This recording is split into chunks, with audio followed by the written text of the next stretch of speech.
Kamusta sa lahat? Maligayang pagdating sa aking channel.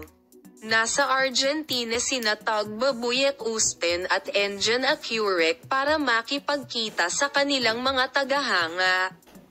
Sina Tug Babuy Austin at Engin Acurec, na nagsimulang umibig sa TV series na kanilang pinagbidahan at ipinakita bilang isang halimbawa ng kanilang masayang pagsasama, ay pumunta sa dulo ng mundo upang makilala ang kanilang mga manliligaw sa bukid.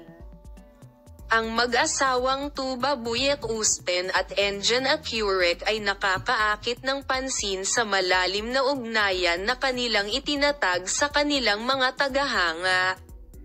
Ang sikat na aktor na mag-asawa, na may mga tagahanga sa buong mundo, ay pumunta sa Buenos Aires upang makilala ang kanilang mga tagahanga sa Argentina, na 13,000 kilometro ang layo mula sa Turkey.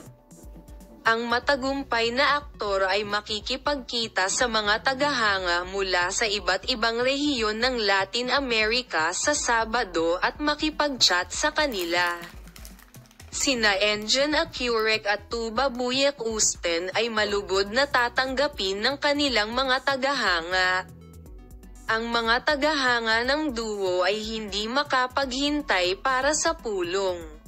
Ang mga tagahanga na bumaha sa mga post ng mga komento sa social media ay nagsabi na sila ay nasa sabik para sa Emir Acurec at Tug Babuy Austin na dumating sa lalong madaling panahon at upang itanong ang mga magagandang tanong na inihanda nila para sa kanila.